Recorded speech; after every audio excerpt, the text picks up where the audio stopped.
ही परमात्मा हूं। एम अनुभव कर मैं ही परमात्मा हूं। वितराग सर्वज्ञ देवनी ध्वनिमा त्रिलोकनाथ परमात्मा सौ इंद्રની ઉપસ્થિતિના સમૌષણમાં લાખો કરોડો દેવોની હાજરીમાં ભગવાનની વાણીમાં આવ્યો, તું પરમાત્મા છો એમ નક્કી કર, તું પટો એમ નક્કી કર. ઓહો, ભગવાન પણ તમે પરમાત્મા છો એટલું તો નક્કી કરવા દો. એ પરમાત્માને જે નક્કી ક્યારે થશે કે તું પરમાત્મા છો એવો અનુભવ થઈએ ત્યારે આ પરમાત્મા વ્યવહાર તને નક્કી થશે. નિશ્ચય નક્કી થયાના વ્યવહારનું નક્કી થશે. નમો લોહે સૌ હરિહંતાણમ, નમો લોહે સૌ સિદાનમ, નમો લોહે સૌ આહિર્યાન, નમો લોહે સૌ જયાનમ, નમો લોહે સૌ ત્રિકાળવતી શ્રાવણમ. ઓમકાર બિંદુ સંયુક્ત નિત્યમ જાયંતી યોગિના કામદમ મોક્ષદો છે ઓંકારાય નમો નમઃ. મંગળમ ભગવાન મંગળમ ગોતમોહિ મંગળમ કુંકુમધાર્યો જૈન્દ્રમોષ મંગળમ નમઃ સમરિસ્વાદાય સ્વાનુભૂત્યા ચકાસ્તે સ્વભાવાય ભાવાય સર્વાના વિભાવ નિયુત નિરાકાર.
वचनामृत 201 चलाए ना कल तेरी सूक्ष्म है.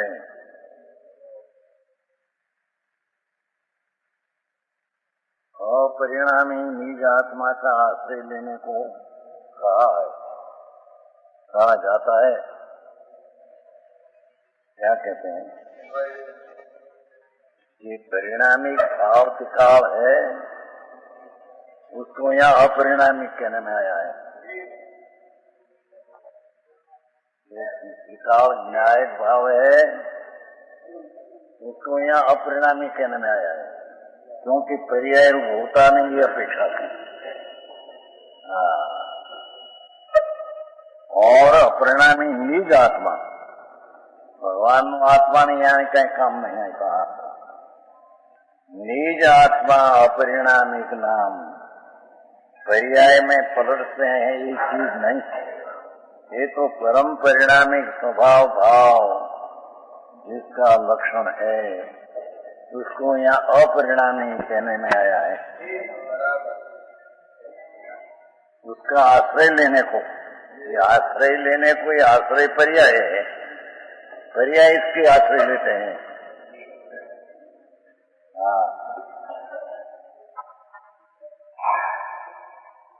निज आत्मा का त्रिकाली अपरिणामिक स्वभाव भाव बनाम परिणामिक भाव स्वभाव, तो उसका आश्रय लेने को कहा जाता है।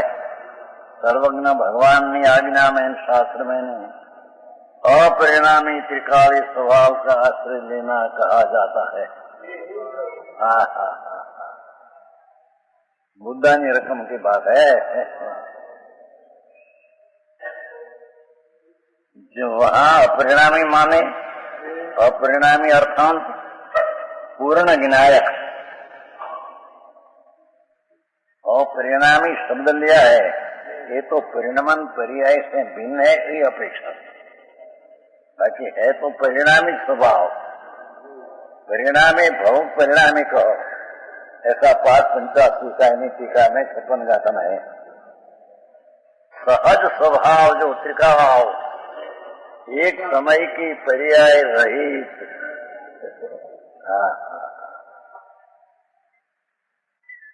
ऐसा अपरिणामी अर्थांत मान એટલે અર્થાંત પૂર્ણ જ્ઞાયક, पूर्ण ज्ञान आनंद पूर्ण स्वरूप ध्रुव, ये शास्त्र में निश्चय नहीं के विषयभूत अपना स्वभाव को जानने की जो पर्याय है ज्ञान, ये नहीं, यहाँ निश्चय नहीं कहते हैं। ये पर्याय से स्वभाव तरफ झुकाव हो, वो निश्चय नहीं का विषय ध्रुव है, पर्याय निश्चय नहीं ज्ञान की पर्याय है। वहां उसका विषय जो त्रिकाली अखंड आनंद है, ये अखंड विनायक का है। निश्चय नहीं का विषय, परमार्थ नहीं का विषय, अखंड विनायक अपरिणामिक भाव, उसको यहाँ अखंड विनायक कहा है।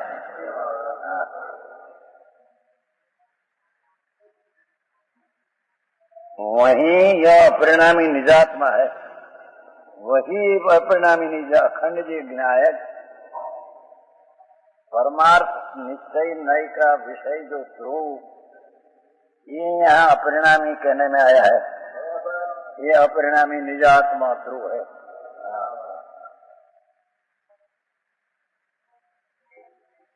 प्रमाण अपेक्षा है, पहली निश्चय ने अपेक्षा कहा। निश्चय नाम द्रव्य का आश्रय लीजिए नहीं, इसको यहाँ निश्चय नहीं कहते हैं। ये निश्चय नहीं अपेक्षा से भगवान त्रिकाली विनायक भाव, ये सम्यक दर्शन का विषय, उसको यहाँ अपरिणामी विनायक भाव कहने में आया है।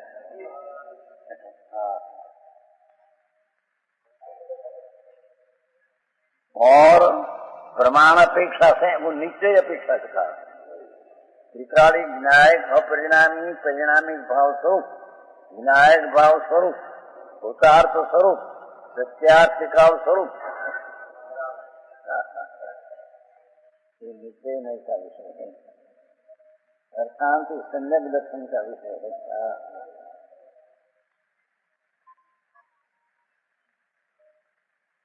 प्रमाण अपेक्षा से वो निश्चय नहीं अपेक्षा है, तो अखंड विनायक त्रिकाली के विषय है उसका। प्रमाण की अपेक्षा से आत्मद्रव्य मात्र अपरिणामी नहीं है। प्रमाण की अपेक्षा से मात्र आत्मा अपरिणामी परिणामी भाव स्वरूप विनायक भाव एक ही रहे, ऐसा नहीं है। अपरिणामी ने परिणामी दो ही है। प्रमाण की अपेक्षा से नहीं पलटने वाला अपरिणामी द्रव्य भी है और पर्याय पलटती है भी है, ये प्रमाण का विषय दो है।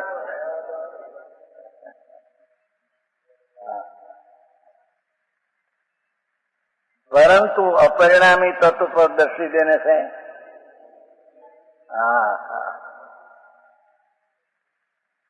परम स्वभाव भाव नित्यानंद एक रूप रहने वाला भाव, इसको ऊपर दृष्टि देने से अंतर्मुख तत्व है, उसमें दृष्टि देने से बहिर्मुख तो पर्यायी बहिर्मुख है, रागादि बहिर्मुख है।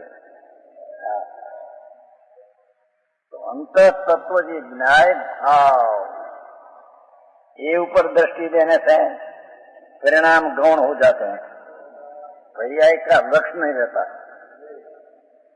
आश्रय देते हैं पर्याय, तो पर्याय का आश्रय नहीं रहता। ये बात है, समझ में आया? तो प्रथम सम्यक दर्शन पाने की कला है। ये अपरिणामी स्वभाव है, उस पर दृष्टि देने से परिणाम आश्रय लेते हैं तो परिणाम का लक्ष्य रहते नहीं, तो परिणाम का लक्ष्य रहते नहीं तो परिणाम गौण कहने में आता, अभाव नहीं। समझ में आया? 11वीं गाथा में ऐसा कहा ना, व्यवहार नहीं अभूता अर्थ है, और शांत पर्याय अभूता झूठी है इनका आत्या गौण करके अभाव करके पर्याय असत्य है ऐसा नहीं। भगवान आत्मा पूर्ण ध्रुव स्वभाव, उसको मुख्य करके निश्चय कहा और पर्याय को गौण करके व्यवहार कहा। एक बार विकारी स्वभाव को मुख्य करके भूतार्थ ये है कहा, हमें पर्याय को गौण करके नहीं है सत्य है ऐसा कहा। व्यवहार हो अभूयत हो, पर्याय के व्यवहार इंद्रिय के नीचे है।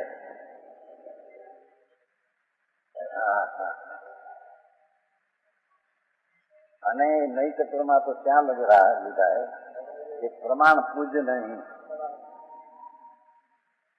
क्योंकि प्रमाण में पर्याय का निषेध नहीं आता।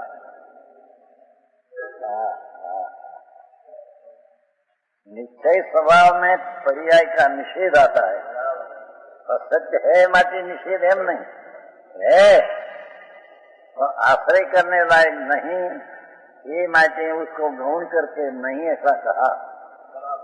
भूयथम देशियो शुद्ध न हो, या तो ऐसा कहा 11वीं गाथा दूसरा पद, चार प्रभु त्रिकाल विनायक एक रूप स्वभाव, उसको हम शुद्ध नहीं कहते हैं, ये वस्तु को ही शुद्ध नहीं कहते हैं कहा। भूयथो देशियो शुद्ध न हो, भगवान परमात्मा की वाणी में उदार्थ को शुद्ध नहीं कहने में आया है, नहीं तो एक ज्ञान का अंश है, शुद्ध नहीं अनेक एक अंश ने स्वीकार करते हैं, शुद्ध नहीं एक अंश ने स्वीकार करते हैं। अंश कौन? गुप्तु का विद्रोह। समझ में आया?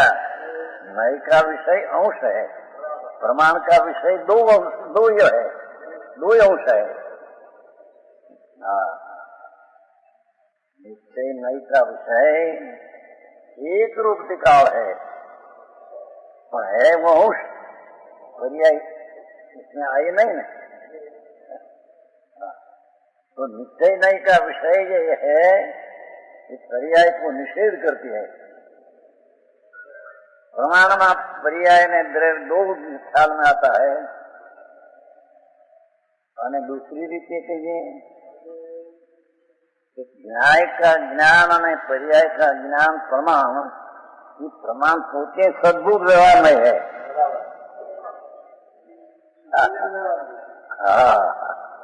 ये प्रमाण सोचे संचय जय में है,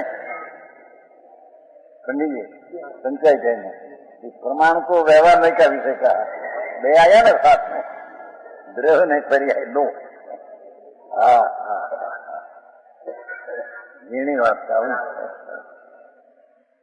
સમજાય એવી છે। ये कहीं समझा ही नहीं है। ये ज्ञान अनैत्य बात तो ज्ञान स्वरूप है ना, उसको कहते हैं। क्या कहते हैं किसको? राग को कहते हैं, शरीर को कहते हैं, जो जानने वाला उसको कहते हैं। समझ में